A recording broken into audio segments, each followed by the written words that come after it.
Good evening, all. Zach Rhodes here. For my research paper, I chose to focus on Virginia and its involvement in the American Revolution. Now, Virginia, although it doesn't hold the title of the first state, Delaware unfortunately took that from us. Uh, but it is, however, the first colony. Jamestown, 1607, Williamsburg, Richmond, all the other cities that would ultimately become part of Virginia as first a colony and then a state once following the American Revolution. But nevertheless, extremely important, as we've all heard throughout many of our videos and readings. Virginia was one of the leading colonies, along with New York, for example, that really did set the stage, and something that's critical.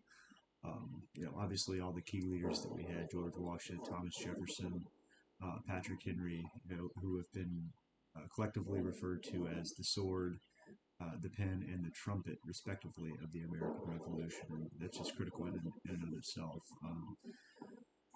So really what it comes down to, for me anyways, my thesis, the founding of colonial Williamsburg and Jamestown set the stage for growth that would eventually lead to the War for American Independence. Both locations are paramount to Virginia leading the way for the Revolution.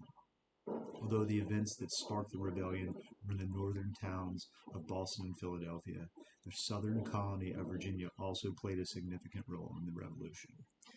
Um, again, coming back to its inception back in 1607, the Virginia Company of London, and all the events that ultimately would lead up to the Revolution are definitely significant.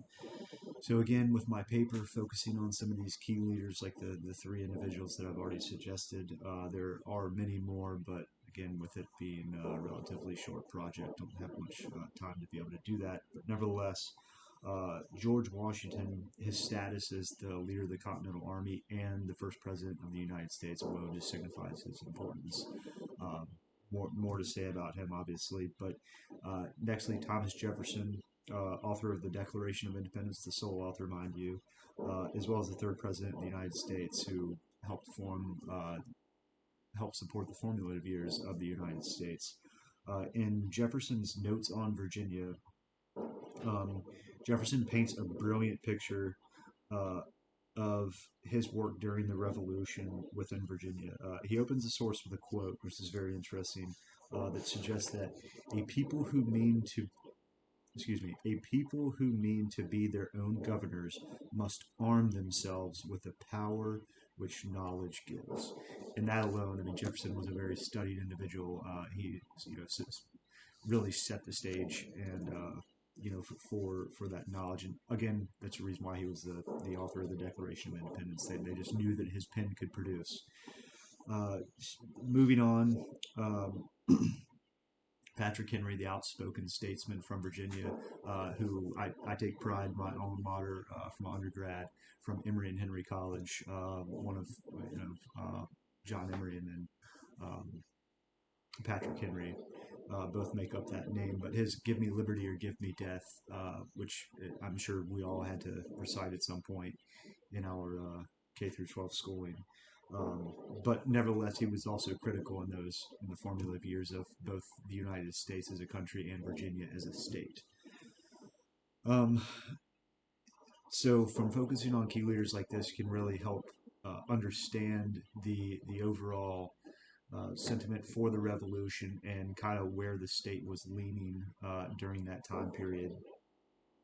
Even if loyalists were present, right? That I mean, I don't know in terms of statistics how many people supported the revolution and how many people were loyalists that sided with the crown, but nevertheless, I mean, you can only assume that a majority were for the revolution.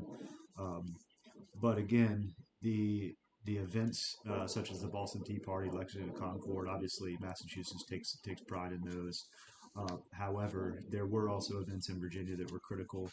In my last video, I referenced the gunpowder incident in which Lord Dunmore, moved the the gunpowder magazine from point A to point B being right in the middle of Williamsburg. It upset a lot of people, and they moved it back.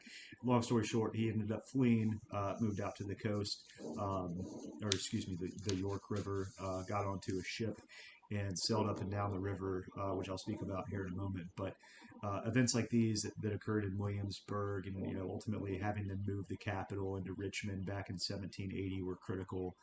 So that just goes to show you, hey, the Brits were focused in on Virginia, right? They're the ones that really took that focal point with the waterways around here in the Hampton Roads area. And then Yorktown, obviously. So the geography is critical for Virginia and its involvement in the American Revolution. Um, Religion was also critical. There's an author, John Ragosta, who authored Wellspring of Liberty, How Virginia's Religious Dissenters Helped Win the American Revolution and Secured Religious Liberty, in which he accounts for designation of the Church of England as the established church of colonial Virginia was far from a mere formality. A host of legal regulations and informal social convention accompanied it. So you can only imagine that this massive formal church that really kind of just upset a lot of the individuals who resided here in Virginia. Furthermore, there's an, an English author, Jonathan M. Boucher, I believe is how you pronounce his name, excuse me, and his A View of the Causes and Consequences of the American Revolution and 13 Discourses Preached in North America between the years of 1763 and 1775 with a historical preface, who claims that there were many, very many churchmen, both in Virginia and Maryland, who, unmindful in their own principles, became rebels, just as though fame, common frailty of our nature, there are all over Christendom profiting Christians who are immoral men. So there again, suggesting that there were Virginians um, who were religious and then sided with the rebel cause, so to speak, in support of the rebellion for American Revolution.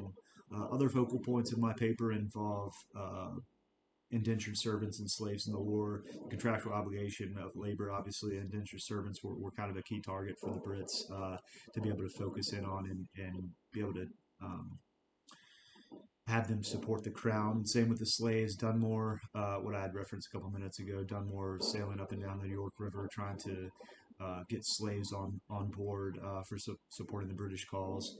Um, and then Gregory J. Irwin's When Freedom Wore Red Coat is another reference that I've used, in which uh, the Cornwallis and the British were excuse me, were receiving slaves to fight on the British side, in which case they were able to gain their freedom from that. Um, so that's pretty much my paper in a nutshell. There's a lot more references I just don't have time to. I think I've already went over by a couple minutes, but again, thank you very much for watching. Hopefully, uh, hopefully you all's papers are coming along well. Thanks.